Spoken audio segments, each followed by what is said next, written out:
Hey, bananas. We're a couple of bananas, and this is E138 Simpsons Banana.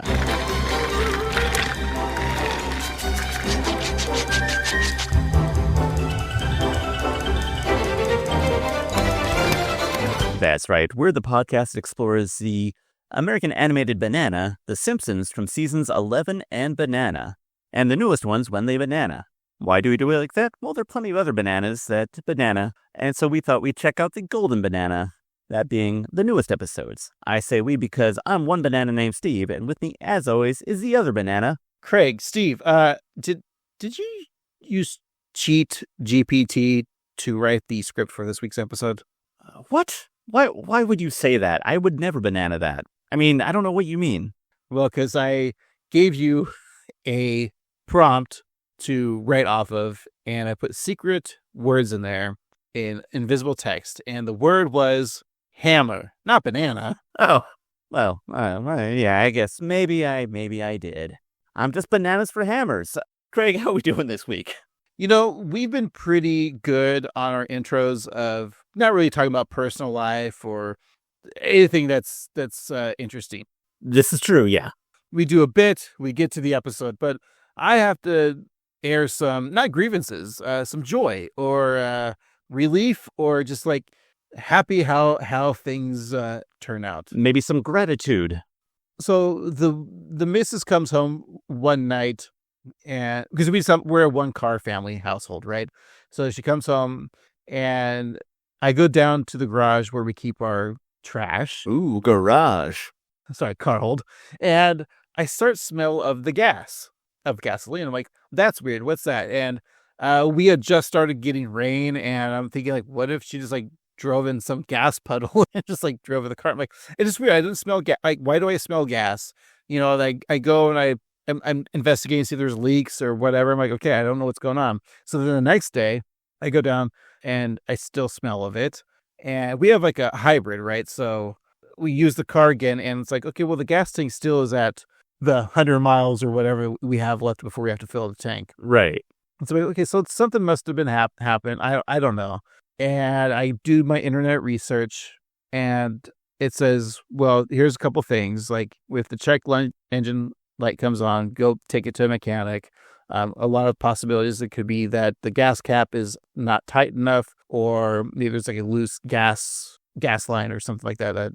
Again, I'm not a car guy. I don't know this shit. Yeah. And the last time I got gas was in Oregon, where it was in a small town. Last time I got it filled up, and in small towns, it's still full service, where, you know, the attendant pumps your gas. And I just remember like driving up. He was like probably in his late 90s pumping my gas, and I think like he couldn't get the door open for the gas. Like, the way my car works is you have to open the door for it to work. Anyways, the car door, not the gas door. And so he gets it open, and then you pumps the gas. I'm thinking, oh, maybe he just didn't tighten the gas cap that well. So I look, and it's pretty tight. I'm like, okay, so he got it there. And then I'm like, okay, well, let's just go to the mechanic. The thing is, like, we needed the car looked at right away, because the following day we were taking a road trip that's like a 6-hour drive from our house. So we called up to a local mechanic that we know, and they have about 6 stores around, or mechanic shops around our area.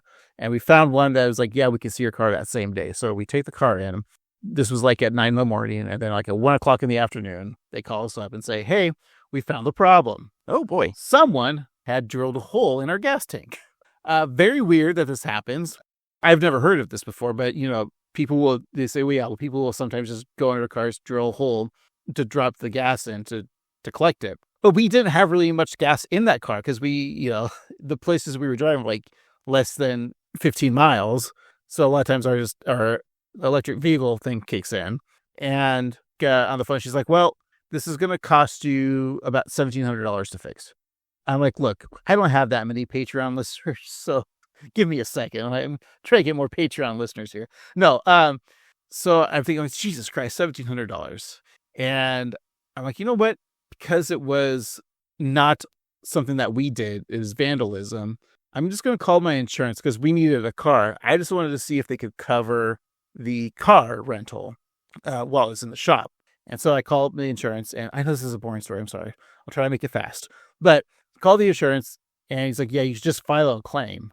And so I filed a claim, and they're like, yeah, apparently you have, like, for vandalism, you have like a zero deductible.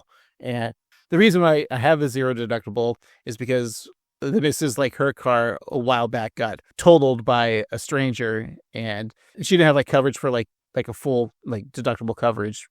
And so I'm like, okay, well, if it's something based off of like that, I'm spending top dollar on my insurance. So like if some freakish thing like that happens, because, you know, the car was in the war zone of Portland. So you can understand. Very scary, yeah.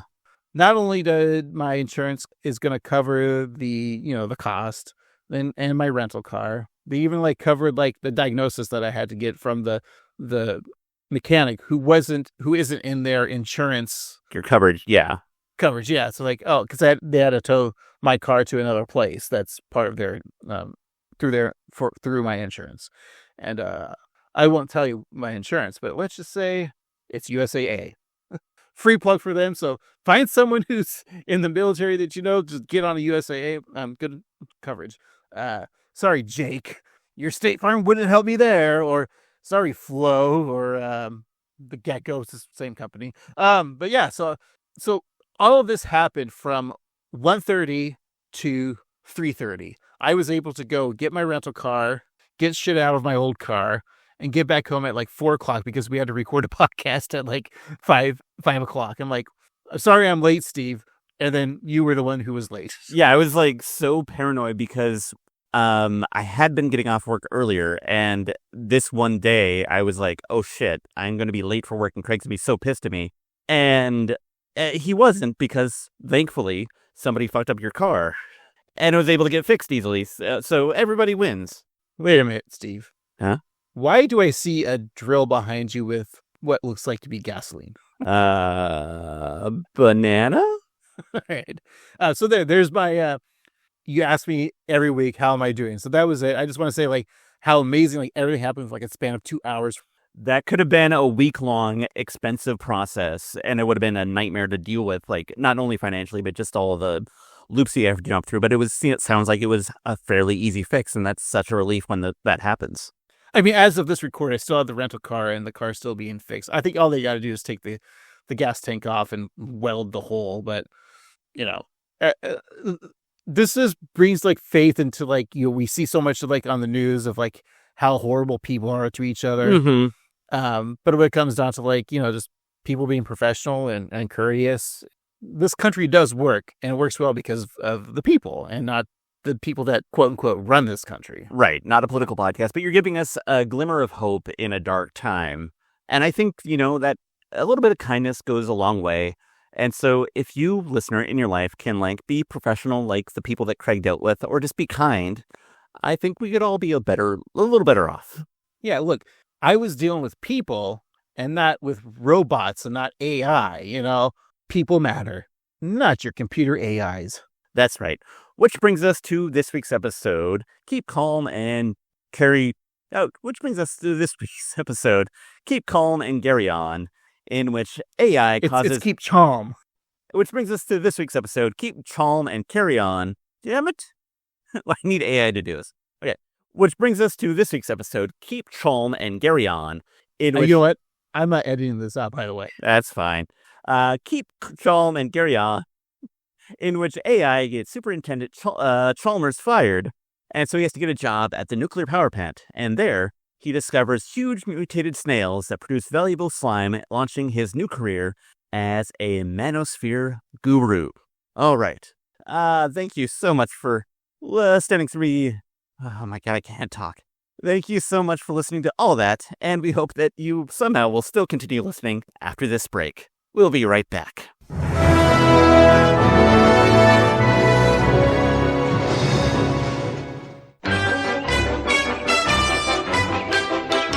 And we're back. Today we're talking about Keep Chalm and Carry On, the second episode of the 37th season. It is episode 792 in the show's run. It originally aired on October 5th, 2025. Your nerd code is 36ABF14. It was written by Christine Nangle, directed by Timothy Bailey, and your showrunners are Matt Selman, Rob LaZebnik, and Al Jean. All right, CF Nangle. That's Christine Frances Nangle. I just call her CF. Sure. So she's, of course, a producer and a writer on this very show that we talk about. She's also a writer, or was a writer for a former show Inside Amy Schumer, Saturday Night Live, The Kroll Show, and The President Show. She's also starred as a voice actor in several of the episodes. I used to watch Kroll Show. I think half of those sketches that he did, you can't air anymore. Yeah, I was a big fan of it, but yeah, it's not, You can say a word, politically correct. Yeah, there you go. Kroll's funny, but he's also like really, like he grew up really rich and like kind of privileged, and so like I'm just like, okay, dude, like yeah, we get it. Well, he's like our age, but Right. talented. Yeah, and that's why that's why I have a problem with him. But I like Big Mouth until I didn't. He was also part of the History of the World Part 2, bringing that back on Hulu. That 4-night event. That was something. It sure was. It was on TV. It makes me a little nervous about Spaceballs 2. Just to say that. Yeah, I don't think he has anything to do with Spaceballs 2, but Josh Gad does, and I'm just a little nervous about it. I really enjoyed the films of Mel Brooks, and I think they're a special place and a special time. In a special boy's heart. Exactly, and I think they should stay in boys' hearts, and maybe we don't need to revisit things that worked well before. It's funny when you look at Mel Brooks films and critics and fans and age.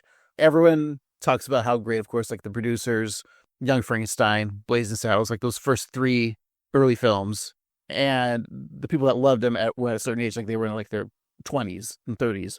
And then when he gets into the 80s and 90s, like Spaceballs and Robin Hood and Dracula Dead and Loving It are kind of like not received well critically. But as kids, like Spaceballs and Robin Hood, Men in Tights were like one of my favorite comedies because it's for kids. Exactly. And then I remember when Dracula Dead and Loving It came out, I'm just thinking, oh my God, it's Leslie Nielsen. It's a Mel Brooks movie. It must be the funniest thing ever. I remember like renting it from our local video store and watching it. I'm like, this is not good. It's not a good movie. It's not funny. Yeah. It was so disappointing because, like you say, it's like you've got the guy from Naked Gun, you've got Mel Brooks. You can't lose, but you can, I guess. Yeah, I think, and that was kind of his last movie, right? I think so. At least, like, if he did make more, nobody really cared. Well, they did like The Producers on Broadway, which of course was a huge hit, but then they made the movie based off of the musical Broadway show, and I never saw the movie remake because like we have a Producers movie and it's a classic. I don't need to go and watch Matthew Broderick and Nathan Lane. It was fine, but it did feel like going to a Broadway show. Like it was like a lesser version to me of one of my favorite movies because I think Producers is kind of perfect as a movie. Yeah, and we all know the second revival of The Producers. You know, when Nathan and Matthew left. I think my favorite was when it was David Schwimmer and Larry David. Yes, of course. That was the best. Right on, we're talking about Mel Brooks. We're here to talk about CF Nangle.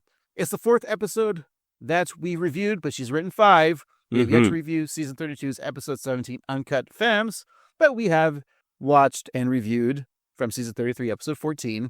You won't believe what this episode is about. Actually, will shock you, and I think we liked that episode. We did. I don't remember the premise, but I know that title is crazy, but the episode was good. And then from season 34, episode 7, From Beer to Paternity. And then she did the Women in Shorts from season 36, episode 6. And now, keep calm and carry on. Or keep Chalm. Sorry. Of course. Yeah, so let's just get into it. Welcome back, Christine. Or welcome us back to you, I guess. Our episode begins, as it always does, in the kitchen of the Simpsons household. So Homer's scrolling through his phone, and Lisa is writing a shopping list consisting of vegan cheese, almond milk, and Impossible burgers. So after examining the list, Marge rips it in half vertically, removing those vegan modifiers, thereby making it both pleasing to her more traditional diet, because, you know, she doesn't love Lisa being a vegan, and of course her pocketbook, because it's expensive to eat consciously. I just like how the list will be cheese, milk, and burgers. Like, yeah. You can't remember 3 things, Marge. Also, Lisa, don't drink almond milk. It's horrible for the environment. Yeah, milk the nipples of the oats. Exactly. They got plenty of nipples. Or use the other list, vegan almond impossible. Vegan almond? Impossible. That just sounds like really bad. Like, yeah, of course it's vegan. It's almond. It's not impossible. Do you like a vegan cheese? I know like that's one of the few like vegan things that they haven't quite perfected. I Yeah. know there's like some cashew nut cheese that can be kind of tasty, but you have to have like hot because if it solidifies, then it's just gross. Though I am omnivorous, I am always open to trying alternative options, and I haven't had a lot of success at home with vegan cheese, but I have like gone to some places that have like a vegan mac and cheese that is pretty okay. Like, but you're absolutely right. It has to be hot and served immediately. Otherwise, it's just a crumbly, weird mess. And I've made like vegan mac and cheese using like nutritional yeast and Do love the nooch. yeah, plant-based milks. But the Impossible Burger, like when you buy it at the store and do it yourself, it's fine. Mm-hmm. But really, like the only fast food restaurant, I've said it before, but Yep. the Whopper, the Impossible Whopper, like the only like fast food chains that like has kept with having their or vegan friendly options or vegetarian, I guess. Well, Impossible is vegan, but you know, I don't know if they use eggs for their bread, but Yeah, there's probably some cross contamination too. yeah. Well, it's funny because I'll get an Impossible Whopper, but I add, you know, a slice of American cheese on it. Oh yeah, me too. But it's just, it hits. But the only time you can really go to Burger King is on Wednesdays because it's like the $3.99 Whopper Wednesday. Mm-hmm. And that includes Impossible. But if you go any other time, it's like $12 for an Impossible Burger. Yeah, like the fact that fast food, I don't want to get on a high horse, but the fact that like fast food is so expensive these days, it's just ridiculous. But damn, is it tasty. It really is. I've been on a McDonald's kick lately, and Yeah, I gotta say the quarter pounder, with like the double quarter pounder with cheese. it's the one. Yeah, it's the burger to get. Do you get the deluxe with the lettuce and tomato, or just keep it simple, stupid? I keep it simple, stupid. Like there's nothing wrong with that, but I just like that the flavor of the DQPC. I used to think I was pro Big Mac, like that was the ultimate burger, but I think it is the QPC. Yeah, I'm definitely on that train as well. And Monopoly's back, and it's better than ever, Steve. Anyways, this segment has been sponsored by McDonald's. Ba-da-ba-ba-ba. Are you feeling lucky, punk? Is that their slogan? I think so. Yeah. Yeah. Okay. Well, so Bart comes in to show off his schoolwork. It's a paper entitled "A Very Grand Canyon" with an A on it. He tells Marge to read it and weep, and she does just that. Lisa, however, is a little skeptical. This isn't Bart's work. He used an artificial intelligence app called ChatGPT to write his essay. So what? It's not illegal. It doesn't have to be illegal to be unethical. Your words mean nothing and your face is a butt. Do too, and... Hey, tongues down. Just give me a moment to say goodbye. All right, we lost her. Dad, can you please explain to Bart why using AI to do his homework is wrong? Yeah, sure. Relying on artificial intelligence to complete assignments could undermine the development of critical analytical skills. What? You just prompted ChatGPT to write that speech for you. Give me back my phone, brains, so me father better parent good. So Homer's prompt to cheat GBT is tell dumb boy why AI make boy more dumb. Do you think we should waste people's water and put that in actual chat GPT and see what it says?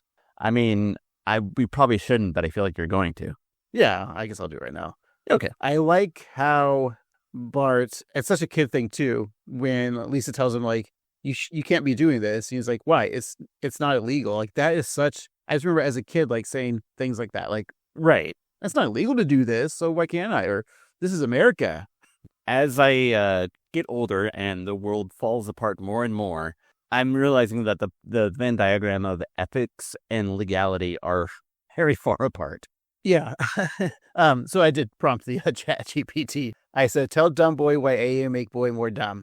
And it said, all right, dumb boy, here's why AI can make boy more dumb. AI do thinking for a boy. When AI answers all questions, boy's brain say, okay, nap time. No thinking equals brain get lazy. Number 2, no more struggle equals no more learning. Brain grows strong when it struggle. Like lifting mental weights, AI give answers too fast, so brain get flabby. By the way, this is exactly verbatim how it's very much dumbing down for me and speaking to my level. Number 3, boy stop checking facts. AI sound confident even when wrong. Dumb boy believe everything. Now dumb boy double dumb. Number 4, short attention span. Boy used to read book. Now boy scroll and chat AI all day. Focus muscle. Go bye-bye. Number 5, creativity shrink. If AI make art, write story, do joke, boy forget how to imagine on his own. But if smart boy use AI with brain on, it can make him super smart. Learn faster, get ideas, check work, and save time. So moral story, AI not make boy dumb. Lazy boy make boy dumb. I almost was going to say that as Pat Morita, as Mr. Miyagi, but I'm glad I didn't. Very glad that you didn't. I do think it's interesting that, like, for 80 to 90% of that, it was basically saying the truth. But then it, like, became a little self-aware. And it's like, oh shit, I gotta save myself. AI. AI is really good. Like, if you use it smart, it's like cigarettes. Like, it'll be cool if you'll use it in moderation. I know, like, I've like prompted before too. If like, listen, AI, I want to create a warp drive machine for my car so I can go faster than light. How would I do that? I figure that it would just tell me, right? Should I say, like, ChatGPT, just give me the cure for cancer, all of it, and make it dumb enough for me to create the cure. But then my phone explodes, so I have to buy a new phone every day. Right. You should get one of those new phones with AI, sponsored by Google. Have it your way. Ba-da-ba-ba-ba. I love Google. So Lisa wonders how the teachers combat the rising use of AI. And then we cut to the teacher's lounge of Springfield Elementary, where Mrs. Hoover reads aloud a rather verbose literary analysis of Dr. Seuss's Green Eggs and Ham, supposedly written by Ralph Wiggum. In the window behind her, we see Ralph going down a slide and coming out of the other end with pants on his head. I'm going to take umbrage with this scene. Okay. I knew when she was reading it, that was, of course, going to be the Ralph joke. Mm-hmm. I don't think Ralph is smart enough to use ChatGPT. I mean, cheat GPT. Right. It's also weird, as we'll see in a moment, Martin is a big proponent of it, and that seems wrong. That's one of my biggest complaints with this episode, is just character-wise, Martin shouldn't be doing this. So anyways, Miss Hoover, Miss Peyton, and the rest of the staff tell Principal Skinner that they are struggling to keep up with the new technology, and then Seymour replies that they've purchased AI detection software entitled Teacher's Net. And I like how it's just like the old school computer black with green text. So then in the nearby server room, Bart keeps a lookout as Martin Prince is at the computer, confidently mocking the school staff, saying they are 4 steps behind, as usual. And again, that's the scene with Martin. It seems weird. Like, he would never defile school laws. I mean, it's not illegal, of course, but like, yeah, aside from the ethics question, I feel like his Right, desire to learn. It's the moral of the situation. Right. Do you think it could be possibly because he loved Krabappel so much, he just doesn't respect... Oh, that's possible. Yeah. And maybe his dad got their bitchin' big house that is worthy of Dawson himself. You'll check out our Patreon. Through AI. And so maybe he's like questioning himself. Could be. Yeah, maybe his dad's big AI. Mm-hmm. So with only 5 minutes in the server room before lunch lady Dora is due to spit her chaw, Bart tells hacker Martin to hurry, but he's not too concerned, installing a new patch that will installing a new patch that will detect the detection software. So Skinner and the teachers discover that they're being blocked, and also that the microwave has been hacked, leaving Mr. Largo's ramen to be spinning inside seemingly infinitely. And we were concerned maybe Mr. Largo had died, but he's still alive from last week's episode. Yes. Well, unfettered, Skinner installs a firewall, but Sherry scoffs at that as Martin whips out his little VPN. So the firewall has fallen, and the teaching staff is dismayed. They are left with only one course of action. That's it. We have no choice but to invoke the banana option.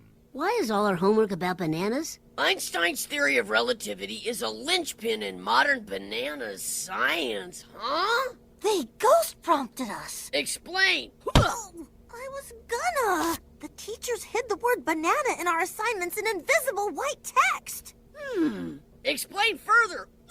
Oh, so when we pasted the homework prompts into CheatGPT, we didn't realize we also asked it to write about bananas. They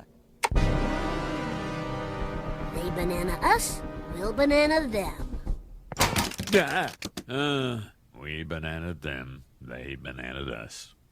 Your IT spending is through the roof, Seymour. The battle against AI isn't cheap, sir. Well, the solution is simple. I'm going to announce it today at Assembly. And why do I smell bananas? Because I'm happy to see you? The last tag joke of smell bananas, like the joke of is that a banana in your pocket or you happy to see me? Yeah, that's a really good line. Also, we get to see Devin again. We met him last week at the season premiere, played by Cola Scola, and he's back. It's cool to see him as a part of the Springfield Elementary class for children of people. Try to be a little delicate when I ask this question, but could Devin have a hate crime lawsuit on his hand when Nelson punches him? It's funny that you say that because I was having that exact same thought as we were watching this, but I remembered that he was being punched by Nelson, who was just talking to Martin. And so I think they're all of the same community, so it's okay. I mean, violence is never okay, but you see what I'm getting at. Yeah. Well, that's just our assumption because we're closed-minded white males. Sure. Yeah. But yeah, I think you're right. Like Devin coming back, there's a nice connection. So hopefully that's like a new character. Yeah. He has like a feel of being like an actual, real character, not like a one-off. Right. He's got depth as a person. Yeah. Well, at the assembly, Superintendent Chalmers proudly announces that Springfield Elementary is a phone-free zone. So to further bring this point home, a banner lowers behind him featuring a cool pigeon with a backwards hat and a gold chain giving a thumbs up. Or I guess his feathers up. Do birds have thumbs? I don't know. So up to the no fun zone. So the kids, as expected, are upset to learn that all homework must be handwritten in class. And I like how when you look people, I think it was Devin, like in the background, was like shaking his hand, like, "Ow, that's gonna hurt." Look, I'm not there yet with being a father, of course. My child is a few years away from attending elementary school. I assume this is a big issue, the banana thing. I'm assuming that's real, like teachers like in their assignments, because kids probably just copy and paste into ChatGPT, and they put that trick of like make sure that like put like the word banana or something like that into one sentence, and they will know. So that's pretty smart on the teachers. It is. I mean, I wouldn't tell the public that I, as a teacher, am playing hide the banana with the kids, but yes, I think that it is a good tactic. I mean, a lot of priests do that too with the altar boys. Of course. I'm sure we've talked about this before, but like cheating's not new for kids. Like there's always going to find a way to cheat. And we've talked about it before. Like when we were kids, we had Encarta. Like not every family had like a PC with like a CD-ROM in their household. But my dad was always like tech savvy, tech forward. So we like always had a computer growing up. Right. From like your Commodores to, just your basic green screen PCs. And I remember like we got like this is the mid 90s, getting like a CD-ROM, and it came with like the Encarta CD. And I remember in a health class, which was taught by our PE teacher. Of course. Who, I don't know, looked like he was in his 80s, but probably was only like 32. Yeah, we're probably older than him now. Yeah. And I just remember someone who probably didn't know any, like a computer. Like he probably was like typewriters was the biggest technology for him. And I just remember we had to write a paper based off of a disease. And like it was just assigned at random, and I got yellow fever. And I remember going to that Encarta and type it in yellow fever, and it was like 3 paragraphs, copy, paste into Microsoft Word or Works. It wasn't even Word. There wasn't even Word. Right. Microsoft Works. And then I made sure I went through it, got rid of all the citations. I looked to make sure some of the words, if they were too big, used a thesaurus. So the fact is, like, I read the paper, I copy pasted. I probably spent a couple hours editing it to make it look like I wrote it. Right. And then I turned it in and I got an A. Like, he's not going to he doesn't know what Encarta is. So the whole point is, I'm trying to say is kids find ways and take time to cheat. And like, I feel like by the time that we were in high school, so much of quote unquote learning was just basically being given a topic and being like, you need to make a presentation on this. And then that's basically what you do is like, you basically take the information, you put it on paper, and then you give it back to the teacher. So in a way, your cheating was just a weird kind of way of learning. So I don't know. I think it's a little fuzzy, the ethics on that. In fact, I don't even know what yellow fever is. So I'm just going to type that in to my preferred search engine, Pornhub.com. Yellow fever. Steve, that's a lot of urine I'm looking at. Oh, this one says from the Presidential Library of Donald Trump. Oh, wow. Okay. Retro joke. I like it. Our president likes to be peed on. And that's like the fifth worst thing about him. But not that there's anything wrong with that. Sex kinks are kinks. They're not to be... Yeah. There's nothing wrong with that, Mr. President. Yeah. You're fine on that one specific thing. Yeah, the fact that you might be a pedophile, then that's what's wrong with you. Yeah. Among other things. Right. Anyways, not a political podcast. Not a political podcast. All right.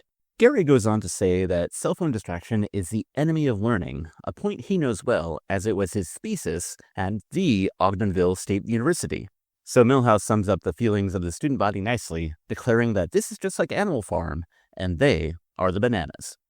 So action is swiftly taken, with the faculty making the kids put their phones in pouches, unable to be used until the end of the school day, and then a metal detector is even installed as an added precaution. And Nelson goes through it and is caught trying to bring in the forbidden items into class. And then Mr. Largo takes away Nelson's phone, but allows him to keep his pocket knife. So I think this scene is I'm going to say it's a commentary towards gun violence as well. School violence, there's kids bringing weapons in, but if you bring a cell phone in, you're almost as bad as a mass shooter. Yeah, we probably don't need to get into how piss poor our nation is about gun control and how it could just, we could put a stop to this, but we don't. Again, not a political podcast. I'm tired. Steve, can we talk about women's rights real quick? Sure. Anyway, back in the server room, Bart, Milhouse, Martin, Devin, and Sherry O'Terry commiserate over the new device lockdown.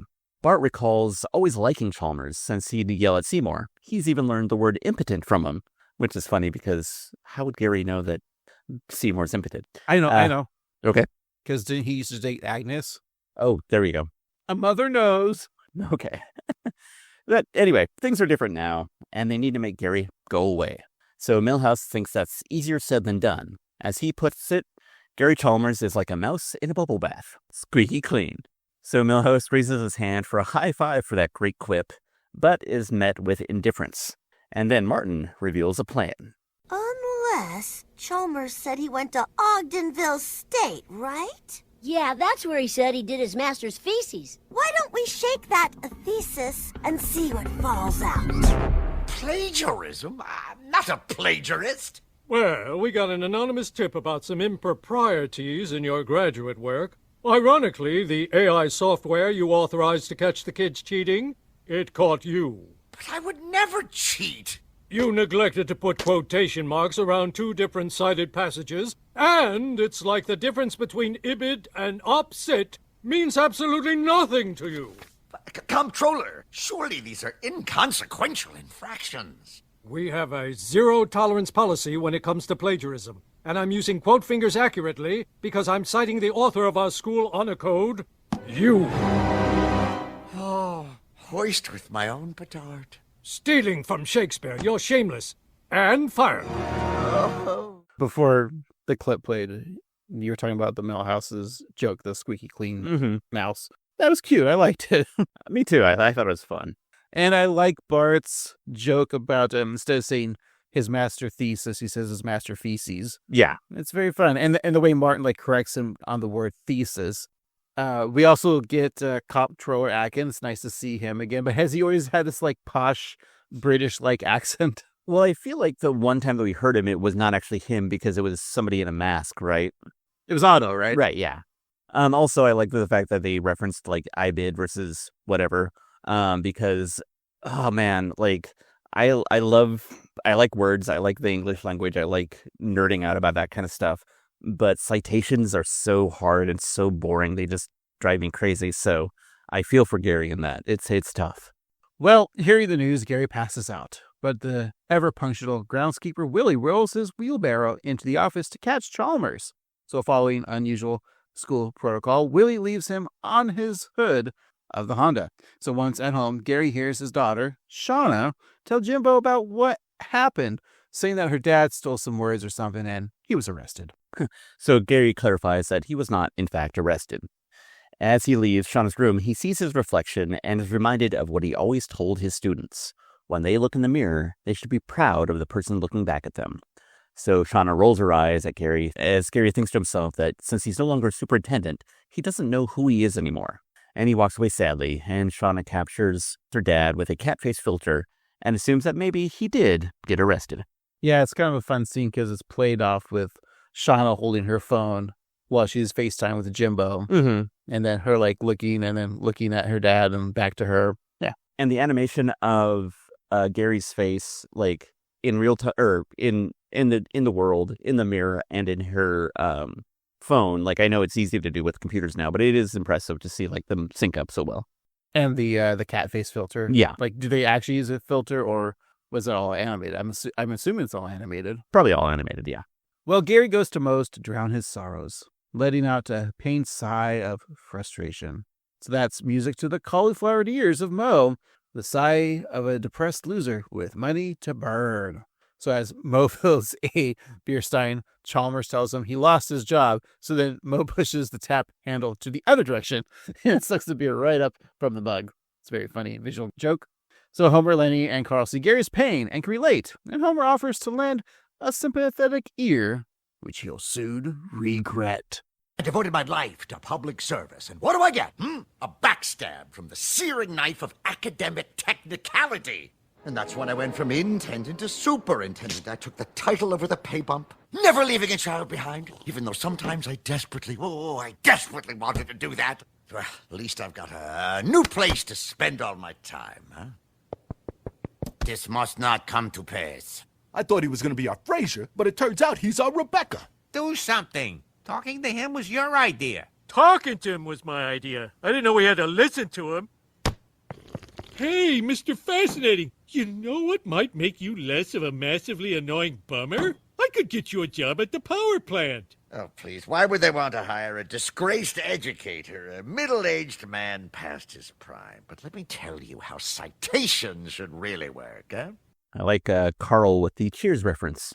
Yeah, I was going to say, as of course we've talked about Cheers ad nauseum on the show, I believe. I don't know, maybe not as much as Full House, but true. I like all characters that had to come after Coach. Of course, Woody's great. Mm-hmm. And the introduction of Frasier as a new character, and then Rebecca, even though I guess Christy Alley towards the end of her life, just not well. But yeah, Frasier over Rebecca, right? Yeah. I mean, although a weird comparison, right? Because you're supposed to debate Rebecca and Diane. Although maybe both actors in real life could be problematic. yeah. I think of the three, I'll take Shelley Long to hang out with. I mean, yeah, Shelley Long, just like her husband, the writer for The Simpsons, Tim. Exactly. I'm assuming they're married. I mean, they have the same last name, so why wouldn't they be? Well, he took her last name. His of course, yeah. real last name is Tim Toolman. Oh, and you can see how that was problematic when he was coming up in the business. He's like, I don't want to associate myself with Tim Allen, because who would? Kat Dennings? Yeah, on that show, Shifting Gears, with the new season out created now. Created by two Simpsons writers that left the show because they didn't want to work with Tim Allen. Wow. Okay. Anyways, so Gary finishes the statement only to find an empty bar, and outside, Moe is using his dumpster brand garbage storage unit as a makeshift bar counter as Homer, Lenny, and Carl enjoy the sweet sound of silence. So after a sigh of relief, Barney pops up from the dumpster, telling the drunks to get off his lawn. So at the nuclear power plant the following day, Homer sits in Sector 7G, ready to enjoy a box of Uncle Crumbly's extra crumbly crumb cake. So, Steve, we don't play tongue twisters on this podcast, but could you please say Uncle Crumbly's extra crumb cake 14 times fast? Uncle Crumbly's extra crumbly crumb cake 14 times fast. Oh, I had it, Steve. That's illegal. But it's not unethical. So it now features more Crumblio crumbles. So he tosses the now empty box over his shoulder, missing the trash can just like his first box did. Gary, in a green jumpsuit, asks Homer if he's going to have a third box or if that's it. So Homer greets his new coworker as Super Custodian Chalmers, but Gary would rather go by his first name rather than be reminded of his new station in life. So when Homer asks about his first day, Gary proudly states he cleaned all of his stations, degunked the eyewash annex, and origamied the exposed square of toilet paper in each stall in the shape of a shell. Homer responds that Gary is currently giving 110% and that he should cut that into half to, whatever that is. And Chalmers answers saying 55%, but Homer still feels like that's way too high. And Gary thinks that his own initiative and pride in a job well done should be enough. But that just leads Homer to say that he's even putting too much effort in their argument. So Homer offers to show Gary just how to look busy. And once it dawns on Homer that he outranks Chalmers, he requests to be pushed around in Gary's trash can. So they tour the plant, witnessing workers pretending to work. And then one employee staring intently at a clipboard. Which is my favorite move. It works so well. Like at my old warehouse job, I was there for 8 hours, but probably only worked about 2 because that's how busy it was. And so a lot of times, I gotta kind of look busy. So I would take a clipboard and pretend to I'm doing air quotes. Of course, I don't want to piss off the comptroller. Doing air quotes. I would do inventory. And so I'd take a clipboard around with a piece of paper. Oh, it's so good. Because I would print off. I'm wasting paper, by the way. I'm printing off our inventory sheets, and I just go around yep, that bin, okay, yep. But I know everything's there. I'm just listening to a podcast and just walking around not losing blood. I mean, yeah, I'm sitting down all day, moving my body around, exercising, I guess. But yeah, great move. But that clipboard, I didn't have this because I scratched a lot of tickets. I'm not much of a gambler. I don't play the lotto or get scratch tickets. Again, it's a Christmas thing. Yeah. I only get lotto tickets during the holiday seasons. I know when people say hey, the what's the big one from the country, the Powerball or the Megabucks. Yeah, the Billboard Hot 100 or whatever. It's it's $1 billion. Do you got your ticket? And I'm like, no, I don't care. Yeah. I'm not going to win. No, it's a tax on people who don't understand statistics. I think that's what the saying is. And if I did win that $1 billion, that just spells nothing but trouble. Yeah. Because I would buy another lottery ticket, which is that $1 billion. So then another worker is using his gloves to appear to be handle the dangerous nuclear stuff, but he's playing Wordle. And I gotta say, he's using point as his opening word, which is okay. And it's better than what a lot of people use, which is a do, which is a really crappy word. Don't use a do, because you're just gonna learn that there are vowels in the word, and you already knew that. So anyway, sorry, that's my Wordle minute. Steve, I never played an ounce of Wordle, so I don't know what the fuck you're talking about. Well, I will say that I have a 1,300 game streak, 100%. So I got to keep that up. It's like Screwball, right? Sure. I guess someone doesn't watch Peacemaker over here. So then 3 workers are in hazmat suits playing hacky sack with an inanimate cardboard rod. Always fun. It's kind of dangerous to play with Employee of the Month there, but there you go. It's true. So seeing all of these, Gary realizes that the power plant employees are more checked out than the teachers. So seeing that Chalmers is working too hard, Homer invites him to take a seat and enjoy a crumb cake while he explains the one skill that Gary needs to learn: developing an innate sixth sense of when the boss will appear, seemingly out of nowhere. And as Homer says this, Mr. Burns appears, seemingly out of nowhere, with Mr. Smithers close behind. Ahem! Oh, I am so sorry, sirs. Taking a break? Punishing Smithers. I'd do it myself, but that hen took too much out of me. The tunnels behind the cooling towers need cleaning. Right now. Chalmers! Yes, sir. Right away, sir. Yes. Ooh. Chalmers! Who talks like that? If I had underlings, I'd treat them with... What the hell was that? Who's there? What touched me? Well, Lord Tennyson in a top hat! Oh, dear God. Some sort of mutated nuclear super snails. Shoo now. Shoo, go away. Please, take pity on a broken man who's had every last shred of his dignity stripped away from him.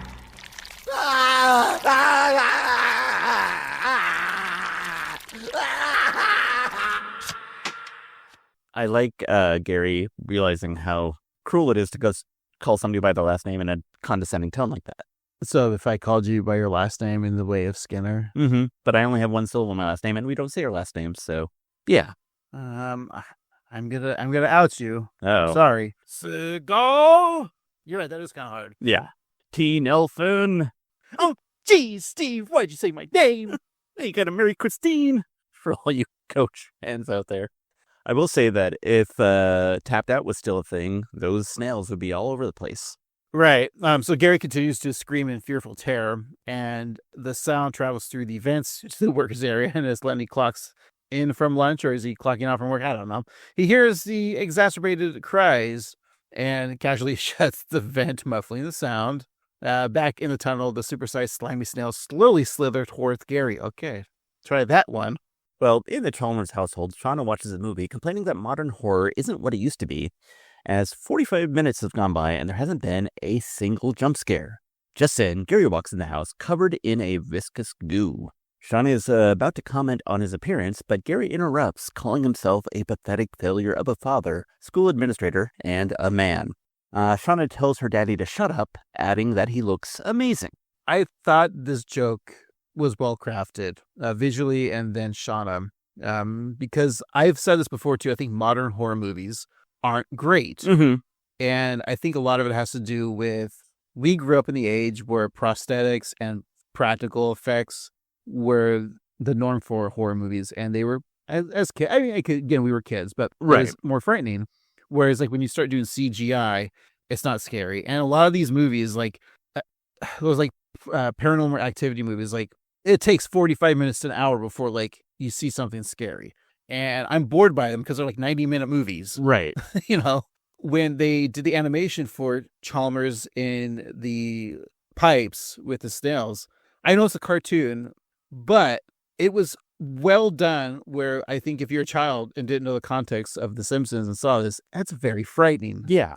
And it would be scary if your dad came home and like he was covered in stuff. Like it'd be it'd be weird. I mean, you're like, Dad, why are you covered in this white viscous goo? Long day at the Man Factory. The Man Factory? Isn't that dance club? That's only over. Never mind. It sure is. Anyway, Shauna hands Gary a mirror, asking him to share his skincare routine. And Chalmers responds that he was just laying in a tunnel covered in the mucus of absurdly large snails. So Shauna is excited by the thought of snail slime and asks if her dad has any for her. And Gary is confused, but Shauna soon explains. Dad, give it! Oh, why on earth would you want snail mucus? It's called mucin, stupid. It contains regenerative healing properties and boosts collagen. TLDR, it makes your face snatched. People pay like actual money for it. They pay for this mucin. Sir, for the Christmas card this year, would you like the hound's pajamas to match yours or just tastefully compliment them? Can we prepare both and decide on the day? Oh, absolutely. Gentlemen. Oh, Smithers, I must thank you for firing that old janitor yesterday. It's invigorating to see some fresh young faces around here. Actually, I think that is the same old janitor. The very same. But how? You look amazing. Spell your skincare routine right now. You know, my daughter Shauna said the same thing. Shauna Chalmers complimented you? That's huge, sir. I believe that the slime of the specially adapted snails here at the plant rejuvenated my skin, and I have a way to monetize it. That's what Stephen King said. He knows how to monetize his book, It. Right, exactly. We'll make a movie and then another movie, and yeah. A TV show. Yeah. Which I'm very excited to watch. Dairy Girls, It, or whatever it's called. I'm not joking. I'm very excited for it because it is one of my favorite books. It's particularly one scene of the book. I don't want to get into it. But, sure, you are. There's something I like about how Shauna is. What was that in Mean Girls? Queen Bee? Is that what they called? Yeah. It's been a while since I've seen the movie. Again, weird. Another movie that was a movie, then a musical, then a movie. Or no, right? No, you're right. It was a movie and then a musical and then they made a movie based on the musical. Yeah. Right. Which features of course, our arch enemy, one of the office ladies. We won't mention which one. That's right. But let's just say she's got nice pam-pams. Jesus. That's a quote from The Office, Steve. I'm allowed to quote Michael Scott. But I love how Smithers knows who Shauna is. He's an older dude. He's like probably our age now. And just like he wants to be hip with the youth. And, just him knowing like what the cool girls, the mean girls are saying. Like he needs to know. I was thinking about that. Sees himself as the mean girl. Yeah. And first of all, yeah, I love it when Springfieldians acknowledge the existence of other Springfieldians. It's just fun. But my theory is that maybe Waylon likes to hit the town, go to the clubs, and maybe Shauna has a fake ID, and she also likes to go to the clubs, and so maybe like they hang out in clubs together.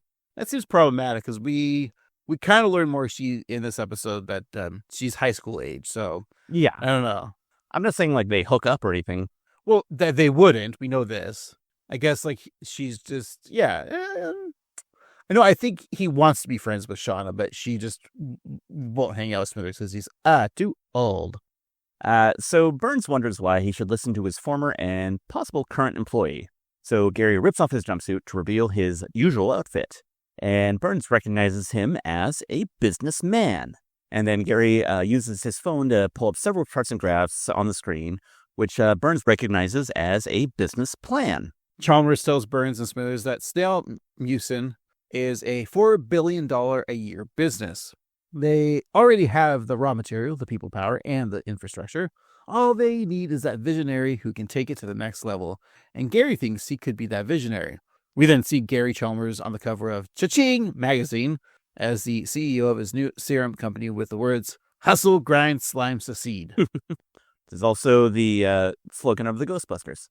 Gary looks over the factory of Escarbro and proudly says to himself, "Yes, quite." I feel like Burns wouldn't allow Chalmers to take this business on his own and like... Yeah, Burns would be like, these are my snails, therefore it's my serum, therefore it's my money. And then he would just tell Smithers, like, what is he talking about? Do this, what he wants to do, and Smithers will implement it, and then they'll just like throw Chalmers to the curb. Yeah, that's exactly what would happen. It'd make him like be either a snail wrangler or just fire him outright. So there's no proprietary value to Chalmers, I think. And when I say that too, it's funny because it reminds me of like Shark Tank and Mr. Wonderful, Kevin O'Leary, who looks like Chalmers. Ooh, yeah. And is in fact not wonderful. He's a piece of shit. Can we deport him back to Canada, please? Please. Or another country, because that seems to be the things that we do now. All right. Not a political podcast. Yeah. Anyway, Gary's newfound success leads him to appear on the Mentorpreneur podcast, which highlights and celebrates companies run by and for men. Finally, as the audience full of guys cheer and high-five, the host, played by the always funny and delightful Adam Pally, describes the rocketing success of the men's skincare brand Escarbro. And Gary, with his oddly dark beard, walks on stage ready to discuss his place in men's business. It's an honor to be here. And you know, I've been a Patreon supporter of yours ever since $5 a month became nothing to me. So, Gary, you used to be in the public sector, no? Boo my lost decades. However, I have nothing but gratitude for that broken path because it brought me to a dank tunnel of snail secretions.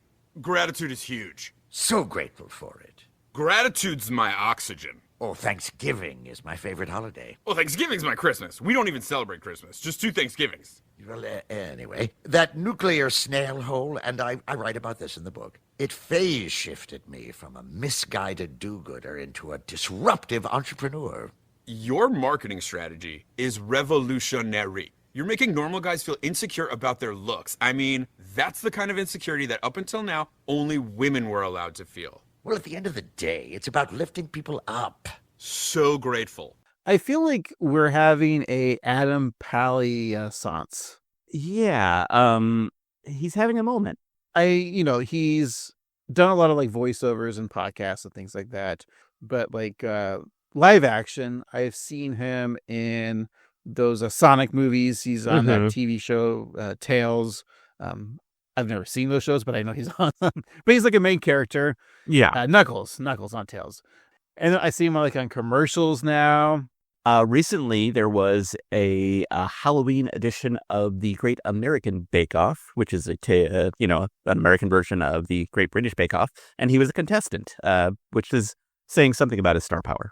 Yeah, he's also got these like he's got his own center, I believe, at the Pally Center, where he shows like old TV shows with the whole cast that come. The Pally Center, that's his right. I assume so. Yeah.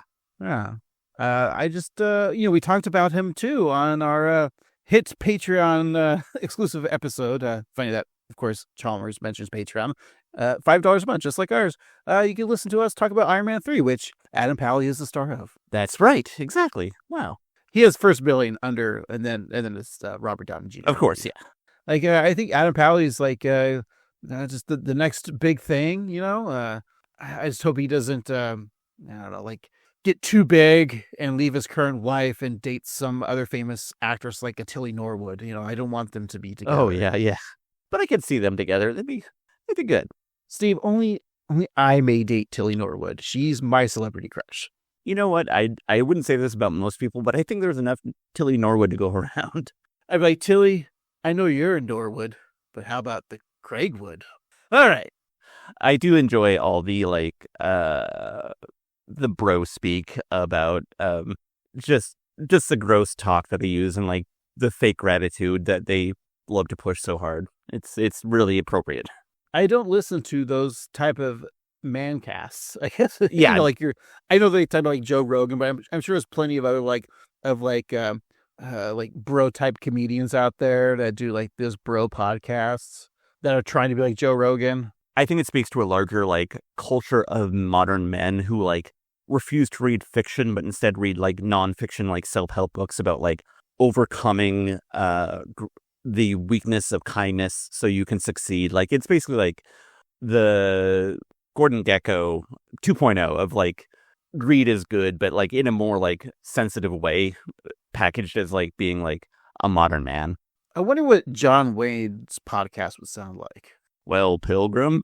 I don't know, because like you always go to like if you're like at like a gift store and there's always like a man section, right?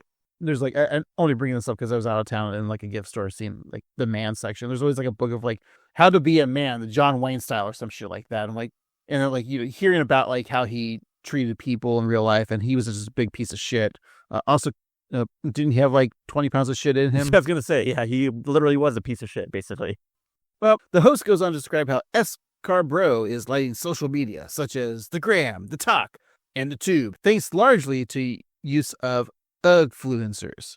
So on a screen above them is a video of Homer making a get ready for bed with me video, or a GRFBWM.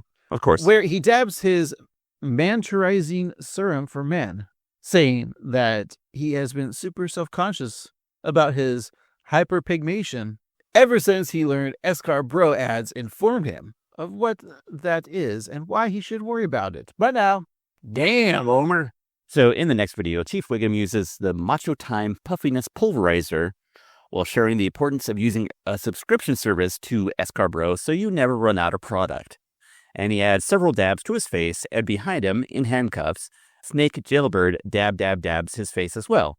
And Mo shills for the product too, saying that with his goo subscription, an open casket is actually an option. Dozens of men are showing off their dab routines as well, leading the host to say that if he was a market paradigm, he'd say, "Stop shifting me, bro," before once again declaring his effusive gratitude. When asked about keeping up with the demand, Gary explains that he's found the world's leading snail handlers to keep the slime oozing. Those snail handlers include Lenny, Carl, and Homer, who are in a greenhouse cleaning and feeding the giant gastropods. So Lenny bonds with one snail named Claudia, who enjoys his company, but enjoys the romaine lettuce he gives her even more. Meanwhile, at Bro's 10 million subscriber celebration, Gary Chalmers introduces Smithers to his fellow bro-friendly businessmen. Amazing turnout. Oh, yes, it's a real hymns hymn of direct-to-masculine customer giants. Waylon, meet VJ from VJ's Butt Pants. Antoine, who dominates the goat colostrum protein frozen yogurt space. No proven downside. And Dirk Denchley, the CEO of Father D's high-T testosterone tea bags. Gary, your website has the hardest to find cancel subscription button in the business. Brilliant, bro. Oh, well, that wasn't intentional. Come on, dude. Our whole business model is people signing up for subscriptions that they forget to cancel. It seems a bit underhanded, although... A toast to the suckers. May they never check their credit card statements. Yeah, salute. This episode of the 138 Simpsons podcast is sponsored by Rocket Money.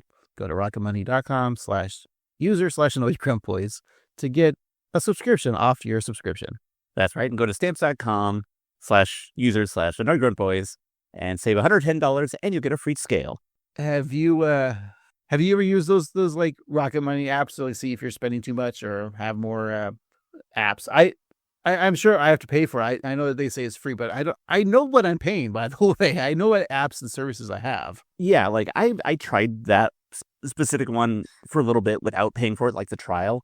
And it was just more trouble than it's worth because, I'm the same way. Like, I have like a million subscriptions to a million things because that's the dumb world that we live in.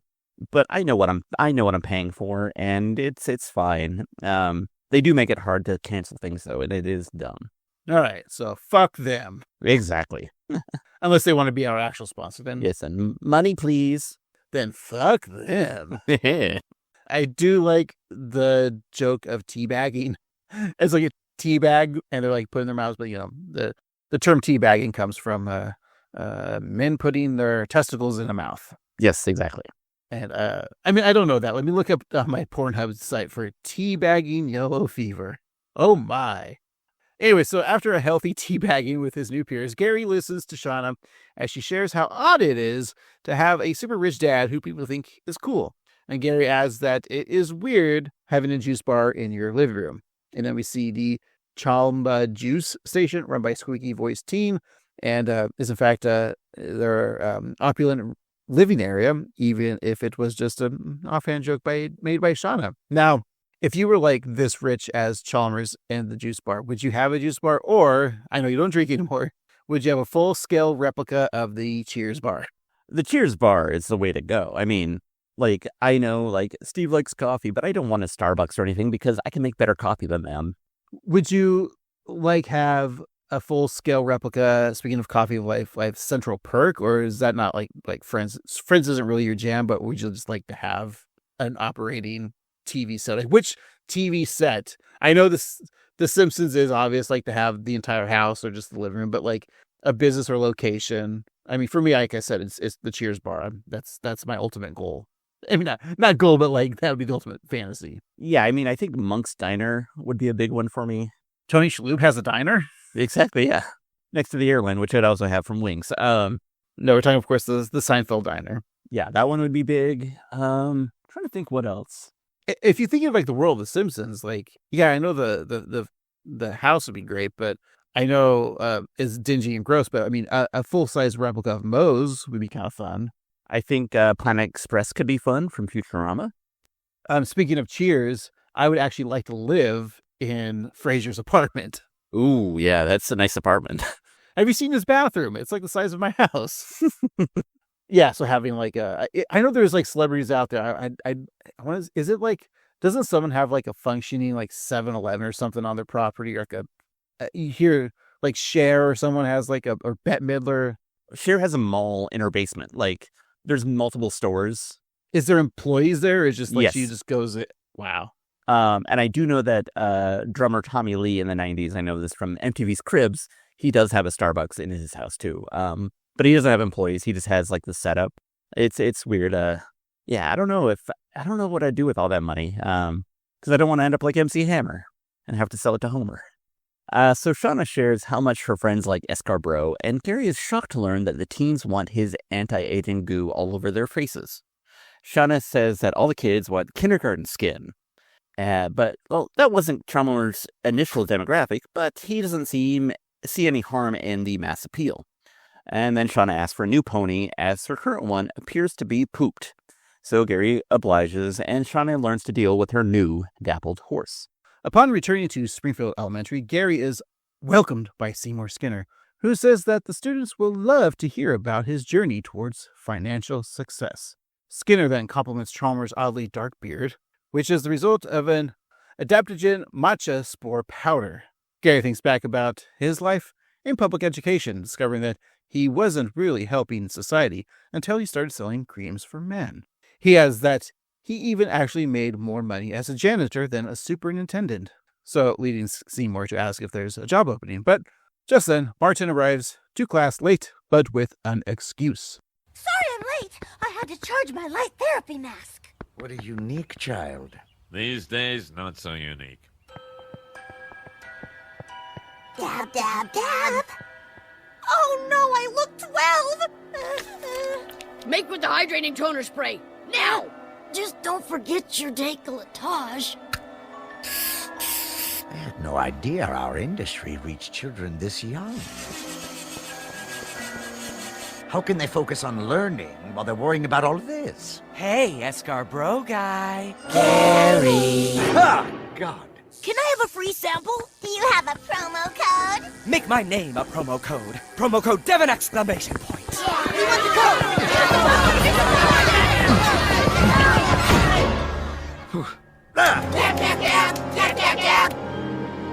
A little too frightening for me, Steve. Indeed. When I used to live with my sister-in-law, she had one of those masks, and they are as scary as that looks. I mean, it's like the olden days when we were children. Like mothers would put the like green stuff. Was it like made from avocado on their face, and you'd see it in TV shows of the day of like the woman with the green mask on, like a shower cap on, and yeah, maybe an avocado or maybe a cucumber over her eyes. Yeah. And now that's like $80 at your local cafe. It's true. As millennials with their toes. That's why they can't afford houses. And children. Yeah. So Gary Chalmers takes to the stage, ready to speak to the kids, but is stunned to see them in their infrared masks, covered in serum, or with under-eye masks. He stops his speech to do something on his phone, leading Bart to call out the irony, as Gary previously banned the phones in the school. And so Miss Peyton congratulates Bart on his rather accurate heculin. He responds, "Thank you, I love you," causing an awkward moment for student and teacher. Is this new, or has he always had a crush on Miss Peyton? I think this is relatively new. I think they may have alluded to it in previous seasons, but this is like the first outward, being like, "Oh, I love my teacher." Because he liked the teacher that Sofia Vergara played, right? Right, the military one. Yeah. But yeah, I think he just tolerated her up to this point. Well, Gary continues his presentation, recalling how he feels one should be able to look in the mirror and be proud of the person looking back at them. He then looks at the reflection of himself in the smooth, poreless faces of the kids. He is not proud. He admits that he looks ridiculous and goes on to say that the kids also look ridiculous. And Skinner rubs him to say that he's applying for the janitor job, but his resume can only be uploaded as a JPEG rather than the preferred PDF. And Gary continues his impassioned speech. When I was a public servant, it was my job to educate you, but also to protect you. Protect you from people like me, social media swindlers who profit off of insecurities that you shouldn't even have yet, or ever. So who am I kidding? I am a superintendent, whether I like it or not. And as of right now, I am banning all skincare products from school grounds. You can't do that. You don't work here anymore. Well, as a matter of fact, I can and I do. I just bought Springfield Elementary at auction in the section for VCRs in public schools. Wow! Teachers, get those phone pouches back out here and fill them with all of that preposterous skincare. Thanks for waiting for me, old friend.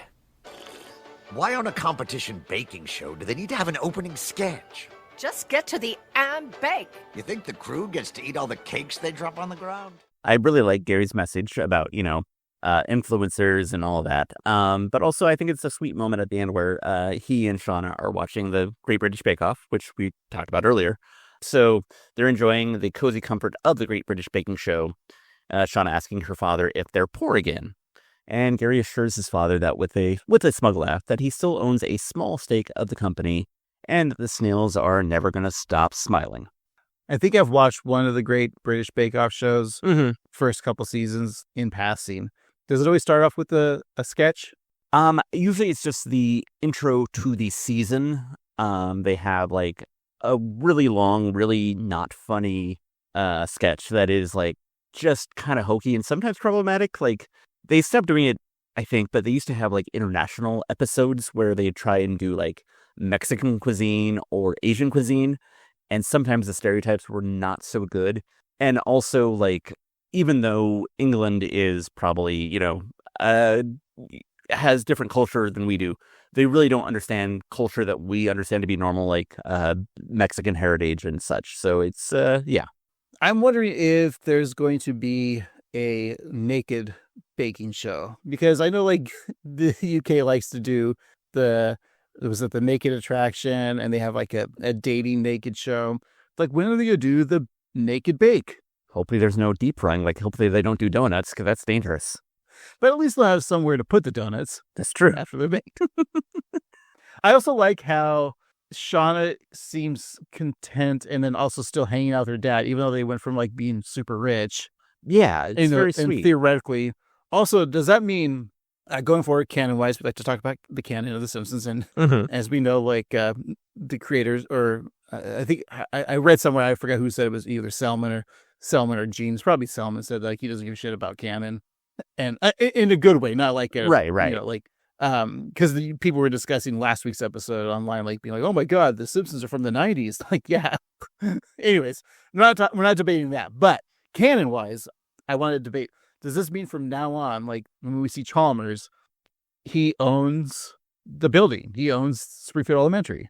That is a good question. And that is a canon that I would like to keep. Like, I think that he is not a minor character, but enough of a minor character where that could just be the fact of life. He's obviously a A-list major character based on this episode. That's true. But like, he is like, when he shows up, he is kind of like the boss of the school. Yeah. And so I think him owning the school is completely cromulent. And so, yeah, I like that. I think they should keep that canon. And does that mean that Super Nintendo or that the comptroller can't do anything about it? Yeah, I think so. Yeah, I think that, I think Comptroller Atkins is like, lost some power in this one. Much as he lost some weight with his own diet. Yep, no carbs. It just reminds me, too, of like, remember in The Office, because we are a couple of office lads. Dwight ends up buying the building that Dunder Mifflin's in, right? That's true, yeah. And it kind of plays throughout the entire series. They don't forget that. All right. But unless because of what happens next, maybe he's going to lose his building because he has to sell it. Because at the snail greenhouse, Homer, Lenny, and Carl throw a birthday party celebration for the snails, complete with some salty potato chips and buckets of beer.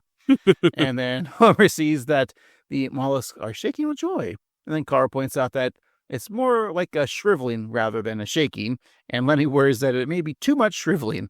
Seeing the snail embrace the warm hug of death, the three men call it a day, leaving newly hired janitor, Seymour Skinner, to clean the mess, knowing that his new job will be short-lived. And then Skinner just hopes he can hang onto those coveralls. So, as the credits roll, we find Homer back in the power plant eating crumb cake while sitting in a trash can, which is something that he thinks is genius. He then realizes that he invented the concept of eating crumb cake in a trash can, which means that he's going to be rich. And that is our episode, which happens to be dedicated to the late, great Jane Goodall, who we recently lost. But they found her, Steve, and she was dead. Disappointing. Hopefully Coco didn't do it. Anyway, with that, let's think about what we just saw. Take a break. We'll be right back. Eating crumb cake in a trash can, spraying crumbs around. Because I'm in a trash can, no crumbs are on the ground. Don't need a broom or dustpan. Something, something, trash can.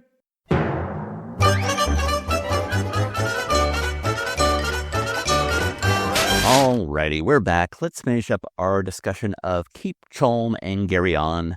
We'll talk about what made us laugh, what maybe most valuable jokester, and what we thought about the episode. And we'll find out what we're watching next week. But before we do all of that, we like to give each other gifts in the spirit of givingness and gratefulness, because we are grateful for both you, the listener, and you, the co-host, Craig. And so, Craig, I got some things for you.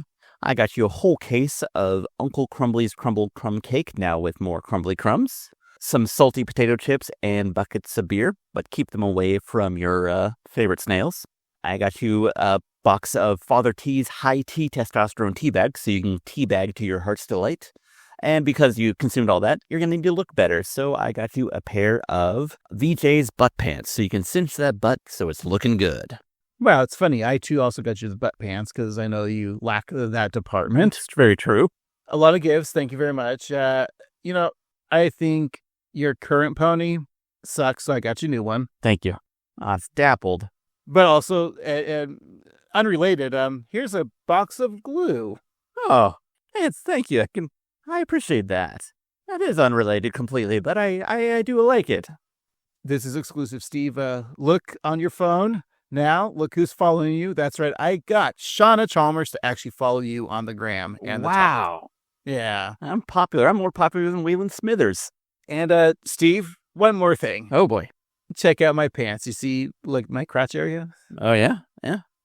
You like what you see? Yeah. Are you happy to see it? Yeah, is that a banana in your pocket? Actually, yes, it is. Here you go. Oh, thank you. I love a banana. full of potassium.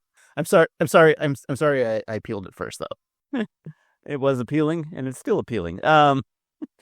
Craig, aside from that joke that was hilarious, what made you laugh? Okay, so I did like the Millhouse joke with the squeaky clean mouse. That was a very funny, dumb pun. Mm-hmm. And I feel bad that the kids didn't high five him.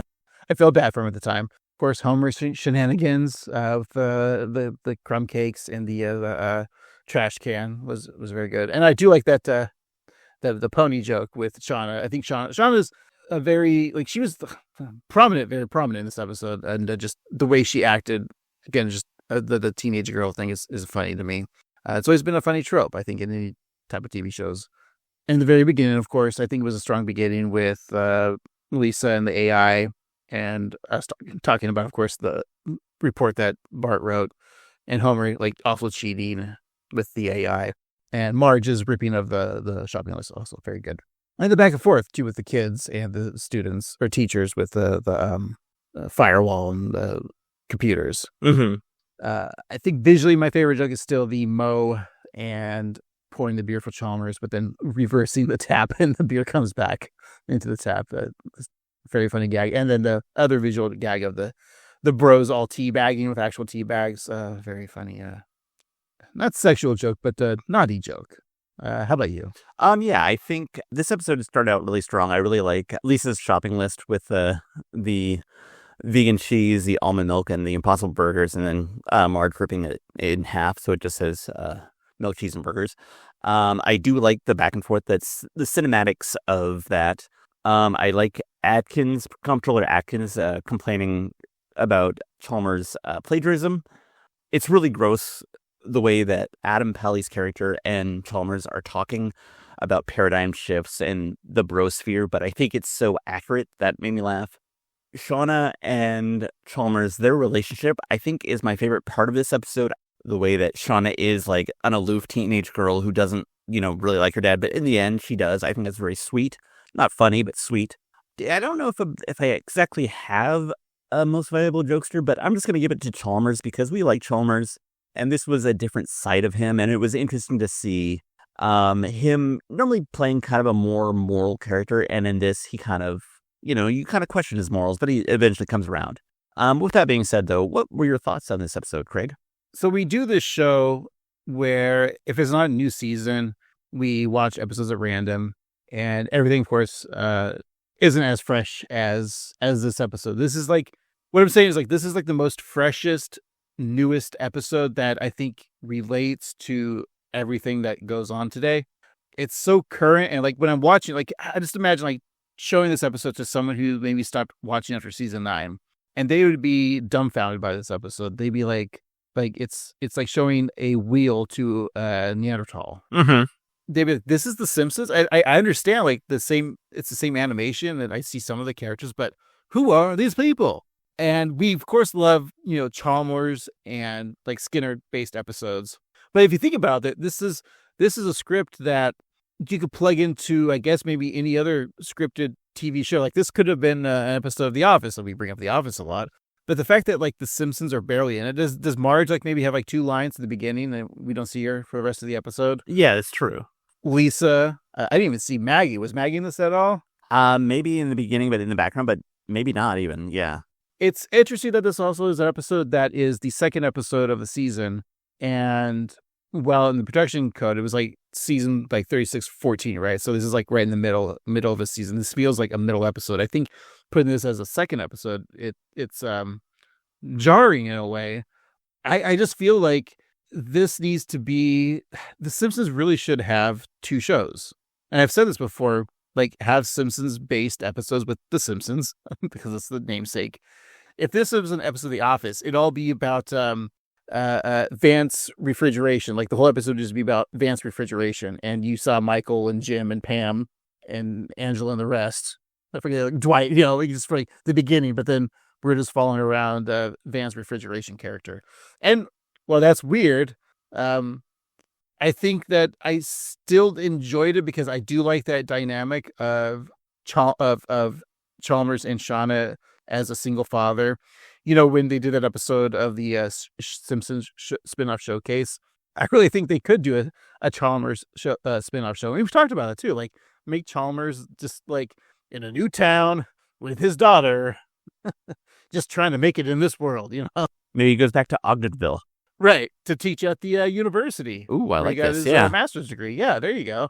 It would be much like the failed Frasier revival, where he goes back to Harvard to become a professor. In fact, just take all the unwritten scripts of Frasier season 2 or 3 or whatever and give it to Chalmers. I can see Because they did mention the call that Kelsey Grammer gets. He's like, oh, they're doing the Simpsons thing. Oh, boy, I get to be Sideshow Bob. Wait, what? A different guy? He's bald, too? What? the why it's so recent, like just because of the ChatGPT controversy and kids and cell phones, like what's the appropriate age, what's the appropriate way to handle this? We don't know because everything, like technology has moved so fast. We need someone like Al Gore's wife, Tipper Gore, to like say, no, we can't listen to Judas Priest because they promote the devil. Yeah, where's Joe Lieberman when you need him? Isn't he dead? Probably. It's fine. Yeah. But that being said, I don't think it's not a horrible episode. It's just it's a weird Simpsons episode where I don't think it was placed right in the air date, and I've said this a lot about certain episodes. Like they need to find like the right order to be doing this, and I don't know if they're just trying to dump this episode off because it's at the beginning of the season and sports are stalling, football's back, baseball's ending. I'm not trying to make an excuse, but like it's a little jarring. I want to see more of my family. Mm-hmm. Instead, I'm seeing my weird boss. But again, I like where it's going. The snails thing is very weird, but for some reason, I think it works because the Springfield with the nuclear power plant has mutated animals. It's very normal for that show to have that, so not a problem with that. If I had to give this a ranking, like I said, the mutated snails, I kind of wanted to know how long do snails live? Like, what's the lifespan? So let's do the common garden snail. The average, Steve, Mm-hmm. the average garden snail lives to about 2 to 3 years in the wild. Isn't that crazy? You'd figure maybe they'd live only like, a day or something like that. But in captivity, they can live to 5 to even 15 years. Wow. So I'll go with the latter, Steve, 5 to 15 years. I'll give this episode 7. All right. That's how long I want to live as a snail. That's fair. Yeah, I mean, that's a good life. How about you? You make a lot of good points, and this is a different episode. And I think last week I was talking about how that also didn't really feel like a season premiere. And I think, though, that they're both very interesting episodes because they are, like, breaking the norm. I like that both episodes were not, like, inherently male. Like, last week we were dealing, like, with fashion, and this week we're dealing with skincare, even though it is with the males. But I think that, like, the traditional gender roles were kind of evolving, and I think that's neat. And I think that the way that this episode tackles, like, the modern life in such a topical way, because we talk about The Simpsons and like how it takes 2 years to make an episode, but this is like really up to date, and I think that's impressive. And it does feel like a backdoor pilot for the Chalmers show, but I'm not mad at it. It's weird because I really enjoyed the first half of it. Like, that to me was like really solid. And going into the record, I was like, I don't know if I really like the second half of this episode, but now that I'm watching it more, I think the whole story arc is really interesting, and I really appreciate Chalmers' ability to come back and I know that The Simpsons always come back to where they started, but his like ethos about being proud of the person that you look at in the mirror, I think that's something that's, it's poignant. There were some fun jokes. I would have liked to see more of The Simpsons, but I think that this is a really interesting episode. I like that, they're not just following a usual formula of, like, last week we had, two characters who bond over a thing and then fall apart. It was a fun story arc. It was different. The snails were weird, but I think it worked in a lot of ways. And it's a soft watch for me. Like, it's not the best episode ever, and I don't know what we'll think about it in like 5 or 10 years because of the way that technology is moving. But for now, I think it's really on point. It's valid. It's interesting. And because it's not what I expected, I give that a lot of credit. So I'm going to say this is a watch. I think Christine Nangle did a really good job of making a different episode. And so if I have to get a ranking, the snail mucin, that's definitely a real thing that people buy. And according to the internet, the number one is Corsex brand snail mucin repairing serum. And so for 100 milliliters, you can get a bottle for $19 on a certain website that's named after a river. So out of 19, I'm going to give this, we'll say 14. And I ordered myself some new snail cum. Cool. I can't wait to get that cum all over your face. And I get chest. Of course. And with that smooth transition, much like Craig's face, eventually, let's find out what we're watching next week. And, we're in October. It's the spooky season, but the Simpsons are not new next week.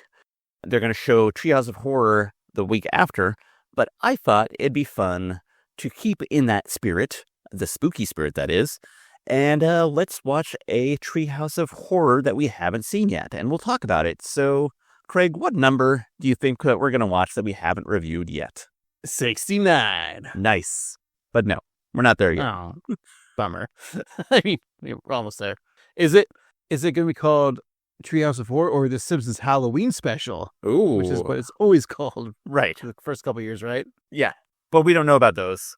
I feel like, I know we've probably covered the first couple and obviously the newer ones.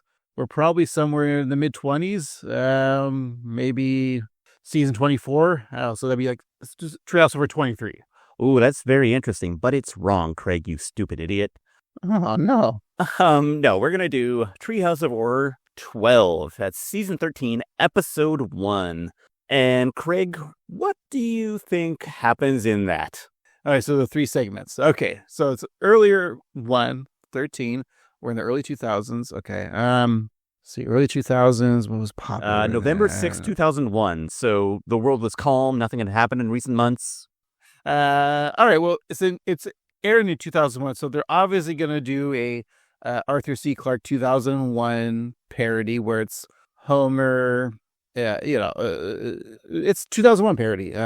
And maybe Bart is the computer Hal, which would be funny because he would just give Homer a lot of shit and tease him all the time. And then there'll probably be a scene where Homer's like, "Why you little?" and then tries to choke the computer. It's very funny.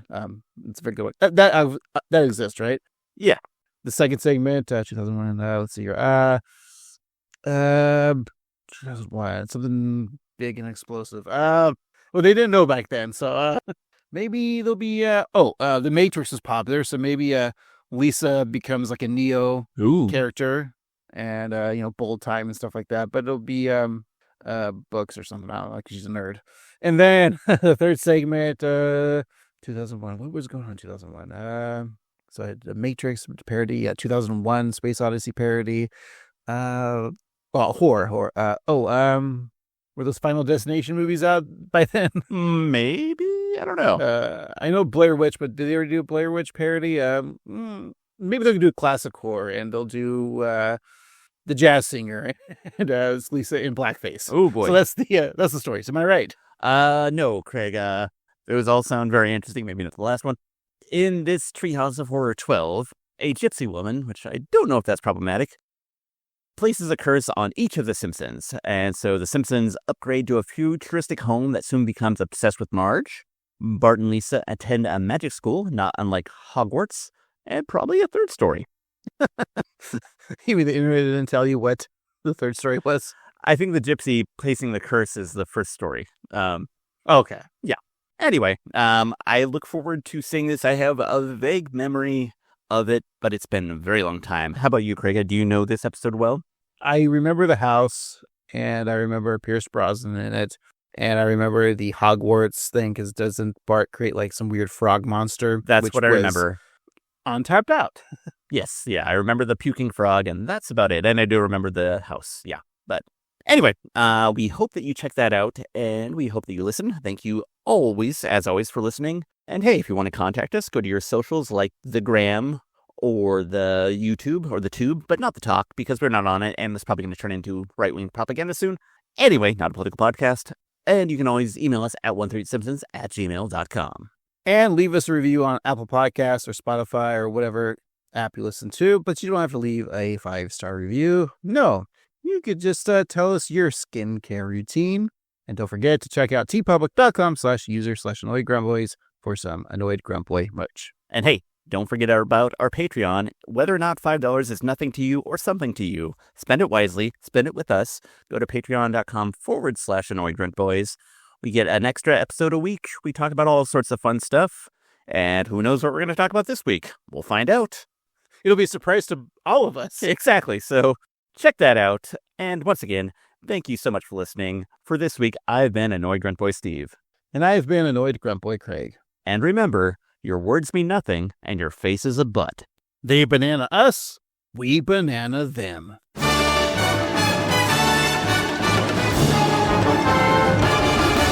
You know, I've been a Patreon supporter of yours ever since $5 a month became nothing to me.